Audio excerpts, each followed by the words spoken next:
నమస్తే, welcome to Vidhatha news. నా పేరు రొద్దం శ్రీనివాస్. కాంగ్రెస్ ప్రభుత్వం ఏర్పడి రేపటికి 7వ తేదీకి కరెక్ట్గా నెల రోజులు కాబోతుంది. రేవంత్ రెడ్డి సీఎంగా ప్రమాణ స్వీకారం చేసి రేపటితో నెల కాబోతుంది. ఈ తొలి నెలలో కాంగ్రెస్ పార్టీ ఎలాంటి సంక్షేమ పథకాలు అమలు చేస్తోంది, మిగతా సంక్షేమ పథకాలు అమలు చేయడానికి ఉన్న ఆర్థిక ఇబ్బందులు ఏంది, రాష్ట్రంలో కొత్త ప్రభుత్వం ఏర్పడే నాటికి ఉన్న ఆర్థిక పరిస్థితి ఏంది, గత ప్రభుత్వం చేసిన అప్పులు, ప్రస్తుత ప్రభుత్వం ఎలా నెట్టుకొస్తుంది, పాలనాపరమైన సమస్యలు కానీ ఆర్థికపరమైన విషయాలు కానీ అనే విషయాలు మాట్లాడడానికి మనతో సీనియర్ జర్నలిస్టు, రాజకీయ విశ్లేషకులు తిప్పన కోటిరెడ్డి గారు ఉన్నారు. నమస్తే కోటిరెడ్డి గారు. రాష్ట్రంలో రేవంత్ రెడ్డి సీఎంగా ప్రమాణం చేసి రేపటితో 30 రోజులు అవుతుంది. ఈసారి కాంగ్రెస్ ప్రభుత్వం మీద భారీ ఆశలు పెంచుకుని తెలంగాణ ప్రజలు అనూహ్యంగా పట్టం కట్టారు. కాకపోతే వాస్తవంగా ఆర్థిక పరిస్థితి చూస్తే రాష్ట్రంలో చాలా అగమ్య గోచరంగా కనిపిస్తోంది. కేంద్రం సహాయం చేస్తే తప్ప ఈ 6 గ్యారంటీల్లో చాలా పథకాలు అమలు చేసే పరిస్థితి లేదు. మీరు చాలా సంవత్సరాలు సీఎంఓ చూశారు, సెక్రటరియట్ చూశారు, చాలా లోతుగా అక్కడి పరిపాలన విషయాలను కూడా సమగ్రంగా తెలుసుకున్నారు. కాబట్టి మీరు ప్రస్తుతం రాష్ట్రం ఆర్థిక పరిస్థితి ఏంది, ప్రభుత్వం ఏ సంక్షేమ పథకాలు అమలు చేసే పరిస్థితిలో ఉంది? ప్రస్తుతం రాష్ట్రంలో 6.5 లక్షల కోట్ల అప్పు ఉందని డిప్యూటీ సీఎం బట్టి విక్రమార్క గారు అసెంబ్లీలో ప్రకటించారు. ఓకే, ఇది అక్షరాల వాస్తవం. దానికి సంబంధించిన వడ్డీలు కట్టడానికి అసలు కాదు, వడ్డీలు కట్టడానికి అప్పులు తెచ్చుకోవాల్సినటువంటి పరిస్థితి ఉంది. ఇది ఒక పార్శ్వం, ఇది వైట్ పేపర్ లో ప్రకటించారు. కానీ ఇంకొక విషయంలోకి వెళ్తే ఈ రోజు చిల్లర ఖర్చులు అంటే రోజువారీగా జరిగే వ్యవహారాలకు కూడా ఎవరి వైపు ఒకరి వైపు కన్నెత్తి చూడకపోతే పూటగడని పరిస్థితి రాష్ట్రంలో ఉన్నది. ఎట్లా ఏమిటి? ఎన్నికలకు ముందు బీఆర్ఎస్ ప్రభుత్వం, అంటే ఆనాడు అధికారం ఉన్న బీఆర్ఎస్ ప్రభుత్వం, ఆ ప్రభుత్వంలో ఉన్నటువంటి ఆర్థిక మంత్రి హరీష్ రావు గారు, ఇదిగో రైతు బంధు డబ్బులు పడతా ఉన్నాయి, మీ ఫోన్లలో టింగ్ టింగ్ అంటూ ఇదిగో మీకు రుణమాఫీ జరుగుతుంది, మీ ఫోన్లకు మెసేజ్ వస్తుంది. కొంతమంది ఫోన్లో మెసేజ్లు కూడా వచ్చాయి. కానీ అక్కడ రుణమాఫీ జరగలే, రైతు బంధు పడల. రైతు బంధుని కాంగ్రెస్ పార్టీ వాళ్ళే అడ్డుకున్నారు. కాంగ్రెస్ పార్టీ వాళ్ళు ఆ రోజు ఏం చెప్పారు, ఎన్నికల నోటిఫికేషన్ షెడ్యూల్ వచ్చినప్పటికి కూడా నామినేషన్ల ప్రక్రియ ముగిసే లోపు మీరు రైతు బంధు వేసుకుని మాకు అభ్యంతరం లేదని చెప్పారు. కానీ వేయలేదు కదా. అంటే కారణం ఏంది? అసలు డబ్బులు ఆ రోజు లేవు. కానీ తర్వాత మెసేజ్ పడుతుంది అన్నారు. కొంత రిజర్వ్ బ్యాంక్ నుంచో అక్కడి నుంచో ఇక్కడి నుంచో లోన్ల రూపంలో తెచ్చినట్టు మనకు కనిపిస్తూ ఉంది. అయితే నవంబర్ 30 తర్వాత డిసెంబర్ 7వ తారీఖు నాడు ప్రమాణ స్వీకారం చేసిన రేవంత్ రెడ్డికి మాత్రం ఆయన ఊహించుకున్నాడు, సరే టీఆర్ఎస్ వాళ్ళు డబ్బులు వేయలేదు, ఆ డబ్బులు ఖజానాలో ఉండుంటాయి అనుకున్నాడు. నేను అధికారంలోకి రాగా నేను పగ్గాలు చేపట్టా కదా, నేను వెంటనే వేస్తాను అని చెప్పి అత్యంత ఉత్సాహంగా ఉల్లాసంగా తన మంత్రివర్గ సహచరులతో ప్రమాణ స్వీకారం చేయగానే ఆనాడు ఏఐసిసి అగ్రనేతల్ని విమానాశ్రయానికి వెళ్ళి సెండ్ ఆఫ్ చేసి చక్కగా సెక్రటరీకి వచ్చాడు. నడుచుకుంటూ బ్రహ్మాండంగా ఫుల్ జోష్లో వచ్చాడు, కూర్చున్నాడు, మంత్రివర్గ సమావేశం పెట్టాడు. మంత్రివర్గ సమావేశం పెట్టిన తర్వాత అధికారులు చెప్పిన మాటలు ఆయన గుండెలో రాయి మాత్రం పడ్డారు. ఏం చెప్పారు అధికారులు? ఏం చెప్పుంటారు, సార్ డబ్బులు లేవు, 6 గ్యారంటీలు మొదటి సంతకంలో ఇంప్లిమెంట్ చేస్తాను, మొదటి 100 రోజుల్లో ఇంప్లిమెంట్ చేస్తాను, కరెంట్ బిల్లు కట్టద్దండి అని ఆ రోజు ఎన్నికల్లో ప్రచారం చేశారు. ఆ మేరకు డబ్బులు ఉంటాయి, నేను టక్కున చేసేద్దాంలే అనుకుని పాపం వచ్చి మీటింగ్ పడ్డాడు. అయితే మీటింగ్ పెట్టాడు. మీటింగ్ పెట్టిన తర్వాత ఖాళీ ఖజానా కనబడేది వాళ్ళు వైట్ పేపర్. అప్పుడు ఆయన అప్పులు ఆదాయం ఆయన సీరియస్ అయ్యాడు. బహుశా ఈ మీటింగ్ తర్వాత అనుకుంటా రేవంత్ రెడ్డి స్టేట్మెంట్ ఇచ్చాడు, అక్షయ పాత్ర లాంటి తెలంగాణను అడుక్కునే బొచ్చలాగా మార్చారు, ఏమీ లేదు ఖజానాలు అన్నాడు. చూసిన తర్వాత అర్థమైంది. అప్పుడు అసలు అంతకు ముందు అధికారులు మొత్తం కూడా సీఎం రేవంత్ రెడ్డి గారు వచ్చి ప్రెస్ మీట్ పెడతారని చెప్పి అనుకున్నారు అని ప్రకటించారు, ఏర్పాటు చేశారు. రేవంత్ రెడ్డి గారు రాలే. అవును, ఎందుకు రాదంటే ఈ డిమోరలైజ్ సిచ్యువేషన్. కరెక్ట్. తర్వాత 2 మంత్రుల్ని పంపించారు, వాళ్ళు వచ్చి ప్రెస్ మీట్ పెట్టారు. ఓకే, ఏంటి ఇవాళ కనీసం తెలంగాణ రాష్ట్ర ప్రజలకు కాంగ్రెస్ పార్టీ తరఫున, సోనియా గాంధీ గారి తరఫున, ఈ రాహుల్ గాంధీ గారి తరఫున మేము 6 గ్యారంటీలు అమలు చేస్తామని చెప్పి సంతకాలు కూడా పెట్టారు. 6 గ్యారంటీ రేవంత్ రెడ్డి బట్టి విక్రమార్క సంతకాలు కూడా పెట్టించారు. గ్యారంటీ అమలు చేస్తామన్న దాంట్లో మొట్టమొదటి కేబినెట్ లో తీర్మానం చేశారు. అవును, సిన్సియర్ గా తీర్మానం చేశారు. అవును, చేసిన మేరకు అమలు చేయాలంటే ఎట్లా? ఇప్పుడు ఏది ముట్టుకున్నా డబ్బులతో కంపల్సరీ. కానీ ఎట్లా ఇంప్లిమెంట్ చేయాలి అంటే డబ్బులు లేకుండా ఇంప్లిమెంట్ చేయాలి అంటే ఇమ్మీడియట్ గా ఇంప్లిమెంట్ చేయడానికి డబ్బులు అవసరం రాకుండా ఉన్నాయి ఏమిటి అంటే తర్వాత కట్టాల్సి రావచ్చు కానీ ఇమ్మీడియట్ గా ఎఫెక్ట్ పడింది ఏంటి అని చూసినప్పుడు ఆర్టీసీ ఉచిత ప్రయాణం ఒకటి, ఈ 10 లక్షల ఆరోగ్య బీమా పథకం ఒకటి, ఈ రెండింటిని అయితే మనం అడ్జస్ట్ చేయొచ్చు అని చెప్పి ఆర్థిక శాఖ అధికారులు చెప్పారు. ఆ మేరకు ఆ రెండింటిని ప్రకటించారు. ప్రజల్లో అది విస్తృతంగా పోయింది. కానీ తర్వాత ఇంకా అది సవాల్గా మారింది. అసలు ఏమిటి నేను ఈ పథకాలు మొత్తం కూడా ఇంప్లిమెంట్ చేయాలంటే అనేది దాని మీద కసరత్తు జరిగిన భాగమే అసెంబ్లీలో వైట్ పేపర్. అయితే ప్రతి నెల కాగుకు రాష్ట్ర ప్రభుత్వం చేసిన ఖర్చులు జమ మొత్తం కూడా లెక్క చెప్పాలి. ఈ నెల అంటే డిసెంబరు 30వ తారీఖు లోపల ప్రకటించాల్సింది. డిసెంబర్ 30నో జనవరి 1నో ఈ కాకు పంపించారు. అది సరే నేనే ఆలస్యంగా చూశాను, ఈరోజు చూసా. నవంబర్ 30వ తారీఖు లెక్కలు కాగు ఆర్బీఐ వెబ్సైట్ లో అప్డేట్ అయ్యాయి. దాన్ని చూస్తే నాకే దిమ్మ తిరిగిపోయింది. రేవంత్ రెడ్డి కళ్ళు మూసుకునే పరిస్థితి, నాకే దిమ్మ తిరిగిపోయే పరిస్థితి.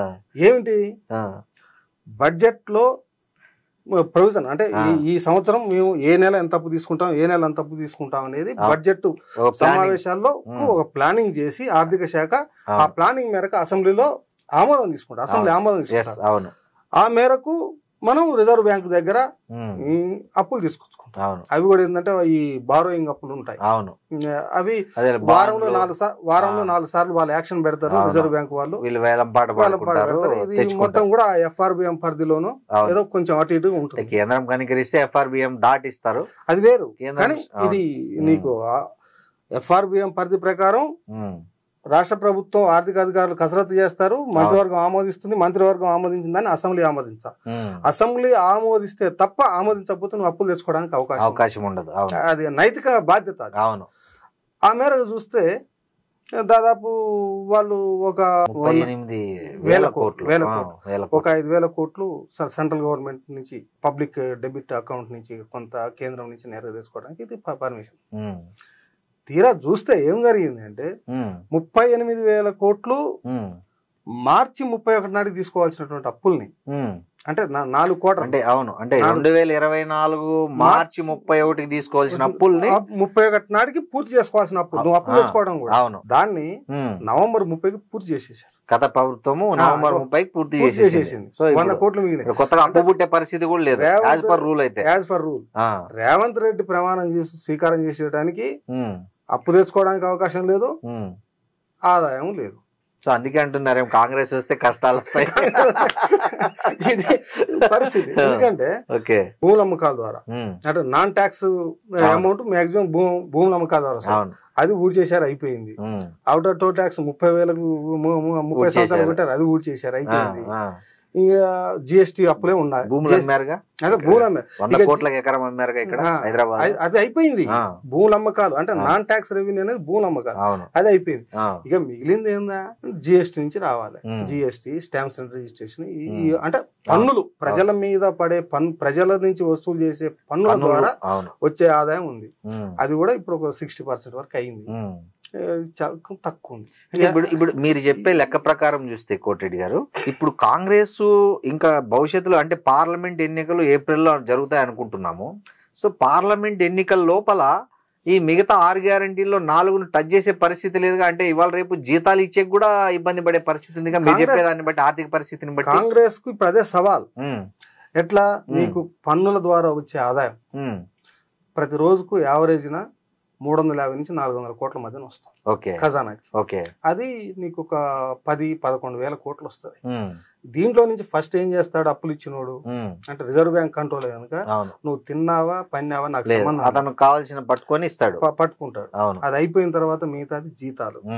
ఎందుకంటే ఉద్యోగుల మీద ఆ మేరకు కన్సర్న్ చూపించారు కాబట్టి ఈసారి ఇమీడియట్ గా జీతాలు ఇచ్చేసారు, అయిపోయింది. ఇచ్చారు. ఈ నెల జీతాలు ఇచ్చేసారు. 4వ తేదీకి ఇచ్చారు. రికార్డ్ బ్రేక్ అది.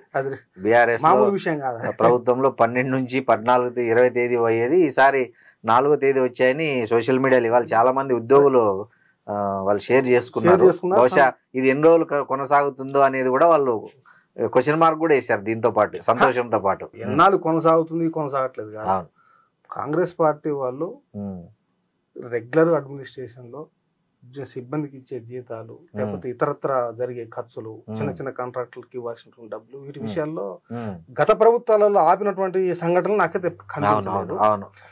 అందులో భాగంగా రొటీన్ ప్రాక్టీస్ లో భాగంగానే కాంగ్రెస్ ఉండబడే రొటీన్ ప్రాక్టీస్ లో భాగంగానే ఇచ్చారని నేను భావిస్తాను. కానీ అసలు సవాల్, ఎందుకంటే రోజువారీ వచ్చే డబ్బులతో ఈ అప్పులకు వడ్డీలు కడతాడు, ఈ వస్తాయి జనరల్ మెయింటెనెన్స్ ఇవంతా కూడా వెళ్ళిపోతుంది. కానీ నువ్వు ఇచ్చిన స్కీమ్స్ ఉన్నాయి, ఆ స్కీమ్స్ అనేది ఈ నెలలో గ్రౌండ్ కావాలి. కాంగ్రెస్ పార్టీ వచ్చే మీరన్నట్టు పార్లమెంట్ ఎన్నికల నాటికి గ్రౌండ్ కాకపోతే ప్రజలు నిన్ను విశ్వసించరు, వ్యతిరేకత వస్తుంది. అరే కాంగ్రెస్ పుణ్యానికి ఓటేసామే అనే ఫీలింగ్ క్రియేట్ అవుతుంది వాళ్ళలో. పోనీ ఇద్దామంటే ఇక్కడేమో ఖజానా ఖాళీ, కొత్తగా అప్పులు పుట్టాలంటే కేంద్రంలో ఉన్నది బీజేపీ ప్రభుత్వం. బీజేపీ సహకరిస్తుంది అంటారా రేవంత్ రెడ్డికి? అది సహకరిస్తుందా లేదా అనేది జరుగుతున్న దాన్ని బట్టి చూడాలి.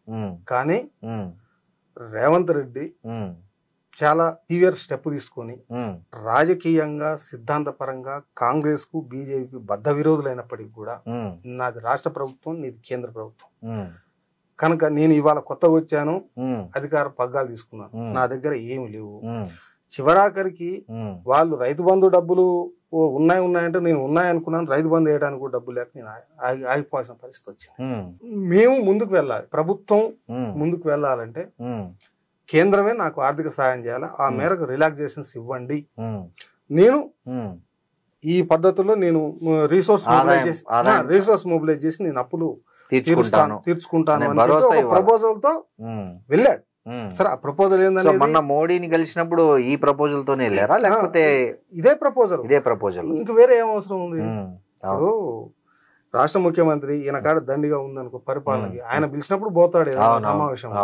ఈయన పని కట్టుకొని అపాయింట్మెంట్ అడిగిపోయిందంటే అడుక్కోవడానికి కాకపోతే ఏముంది చెప్పి రాష్ట్రంలో అడుక్కోవడానికి కాకపోతే ఏముంది? సో ఈ పరిస్థితుల్లో ఈయనకు పార్టీ పరంగా కూడా రాజకీయ అవసరాలు ఎక్కడ ఉంటాయి? సోనియా గాంధీ తోటో, రాహుల్ గాంధీ తోటో, లేకపోతే మల్లికార్జున ఖర్గేతో ఉంటాయి. ప్రభుత్వంతో పనులు కూడా ఉంటాయి.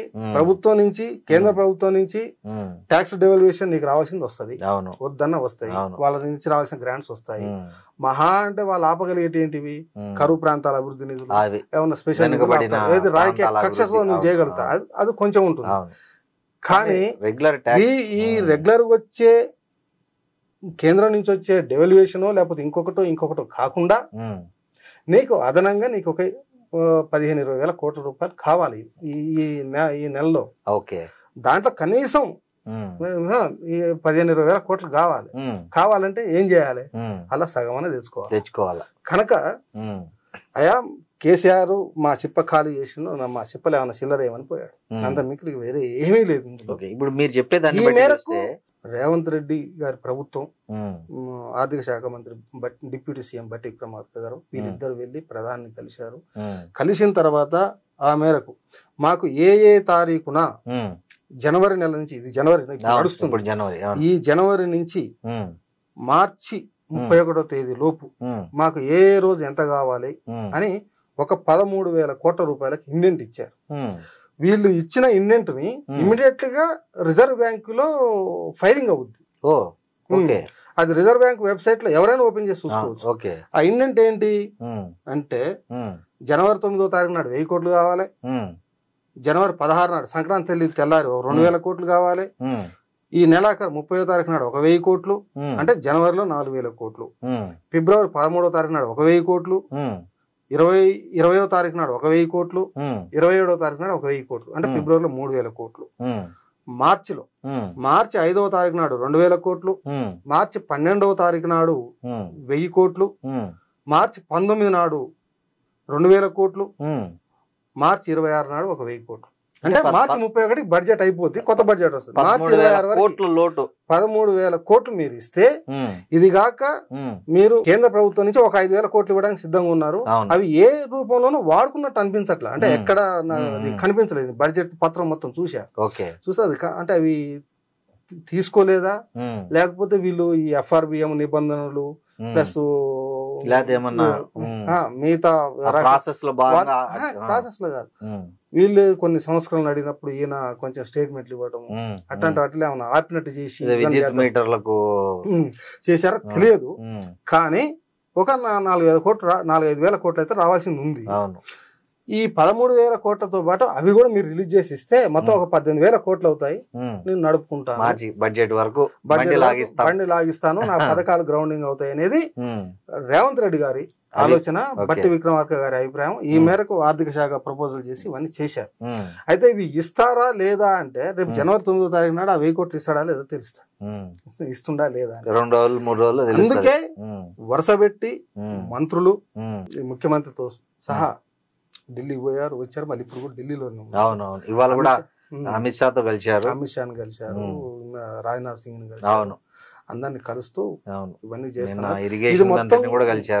ఇది మొత్తం నేను లైజనింగ్ లో భాగమే కలిశారు. ఎందుకంటే ప్రభుత్వం టు ప్రభుత్వం, పార్టీలు కాదు ఇక్కడ. అవును, కరెక్టే. ఇప్పుడు ఒకవేళ కేంద్రం ఆర్థిక సహాయం చేయకుండా మొండి చేయి చూపిస్తే పరిస్థితి ఏంటి? మొండి చేయి చూపిస్తే మాత్రం తెలంగాణ రాష్ట్ర ప్రభుత్వానికి ఇబ్బందులు తప్పు. అది కత్తి మీద సాము లాంటి పరిస్థితి. అవును. ఎందుకంటే ఉద్యోగాలకు జీతాలు ఇవ్వకపోతే అదొక ప్రమాదం అవుతుంది. నువ్వు ఈఎంఐ ఇన్స్టాల్మెంట్ కట్టకపోతే వడ్డీ మీద వడ్డీ పడుతుంది. వడ్డీ కాదు, ఇక నువ్వు తెచ్చుకునే పని ఉండదు. అవును. ప్రభుత్వాలలో ప్రైవేట్ లో తీసుకున్నటువంటి రుణంలో ఒక ఈఎంఐ కట్టకపోతే 400 పెనాల్టీ వేస్తాడు. ఒక 2-3 ఈఎంఐలు కట్టకపోతే నీకు లోన్ ఇవ్వడు. నువ్వు వాడు లోన్ ఇవ్వకపోతే నువ్వు ఏదో చేసుకుంటావు, తర్వాత నీ కాలం నువ్వు ఏదో చేస్తావు. ఒక రాష్ట్ర ప్రభుత్వము డిఫాల్ట్ అవుతాయి, మళ్ళీ కొత్త అప్పులు పుట్టకపోవడం కాక దేశంలో మొత్తం కూడా బాణం అయిపోతుంది. అవును. అంటే ఏ రాష్ట్ర ప్రభుత్వం కూడా ఆ పరిస్థితి తెచ్చుకోదు, డిఫాల్ట్ కాకూడదు. అవును. బై డిఫాల్ట్ ఆ చెల్లింపులు చేయాల్సినటువంటి డబ్బులు వెళ్ళిపోవాల్సిందే, దాన్ని ఆపడానికి లేదు. రెండోది సంక్షేమ పెన్షన్లు ఇవన్నీ కూడా నువ్వు యాస్టీస్ గా వెళ్ళాల్సిందే. నువ్వు ఆపుకోవడానికి ఏమి లేదు. ఈ 12,000 కోట్లు 15,000 కోట్లు లేకపోతే కేసీఆర్ గత ప్రభుత్వంలో అమ్ముకున్నట్టు కోకాపేటలో ఆయన ఒక ఈయన ఇంకొని భూముల అమ్మకాలు చేసి తీసుకొచ్చుకోవాల్సింది అంతే. అంటే ఇప్పుడు ఈ పరిస్థితిని ప్రజలు అర్థం చేసుకుంటారు. ఒకవేళ కాంగ్రెస్ లీడర్లు ఈ పరిస్థితి ఇది, ఆర్థిక పరిస్థితి ఇది కాబట్టి మేము ఈ గృహలక్ష్మి కావచ్చు, ఇంక మిగతా 4 కార్యక్రమాలు 6 గ్యారంటీల్లో 4 గ్యారంటీలను అమలు చేయలేకపోతున్నామంటే దీని ప్రభావము పార్లమెంట్ ఎన్నికల పట్ల ఎలా ఉంటుంది రేపొద్దున? ఒకటే విషయం, సింపుల్ గా కేసీఆర్ ఈటల రాజేందర్ ఎపిసోడ్ మనం చూసుకున్నాం.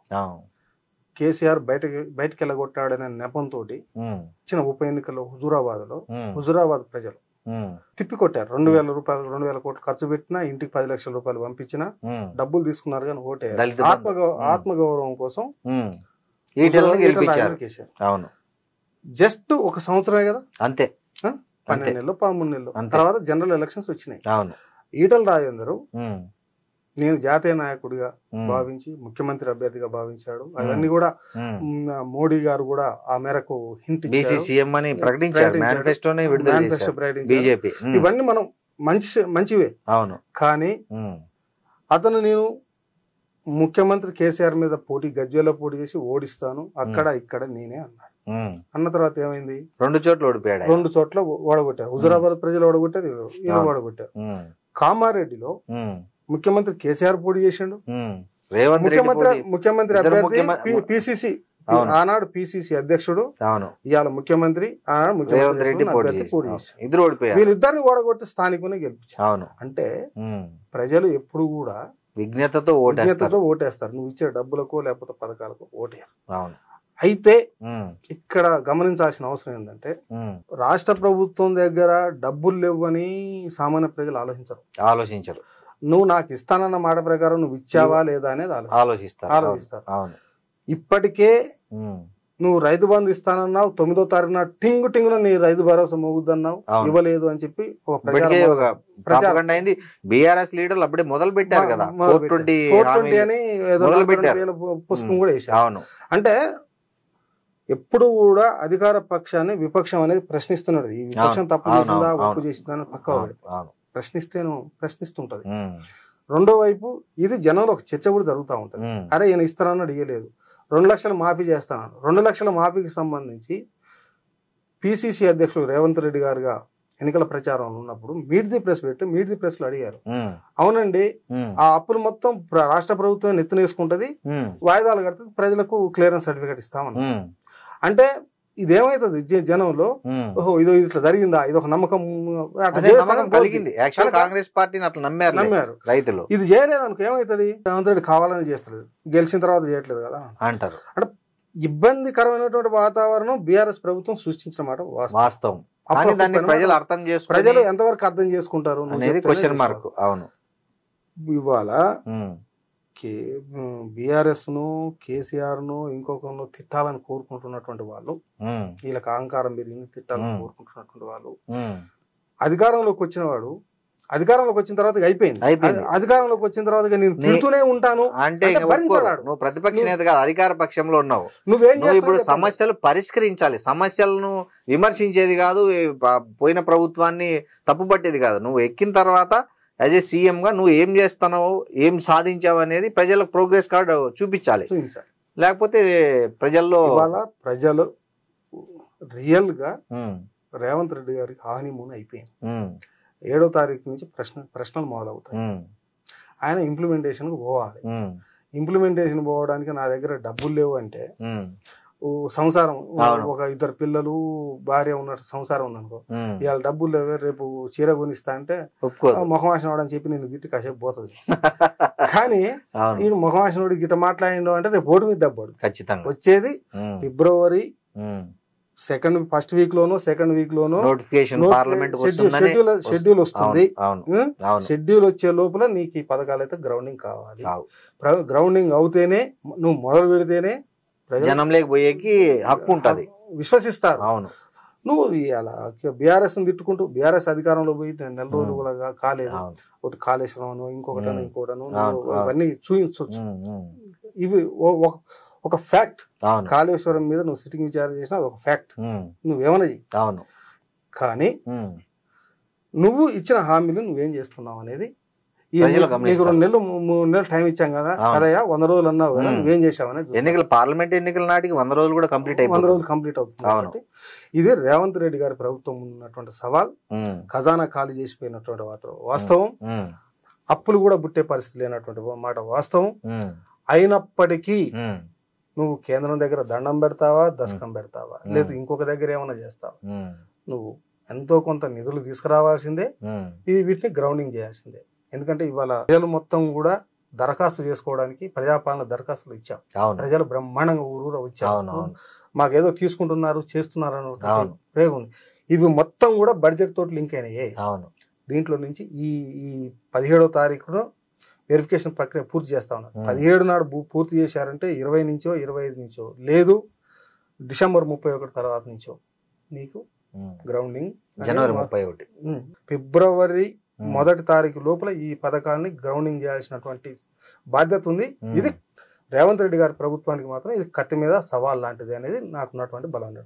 థ్యాంక్ యూ కోటిరెడ్డి గారు, చాలా వివరంగా విశ్లేషణాత్మకంగా సామాన్యులకు కూడా ఈ రాష్ట్ర ఆర్థిక పరిస్థితి, రేవంత్ రెడ్డి ప్రభుత్వం ఎదుర్కొంటున్న ఆర్థిక సంక్షోభాన్ని చాలా అరటిపండు ఒలిచిపెట్టినట్లు చెప్పారు. చాలా ధన్యవాదాలు.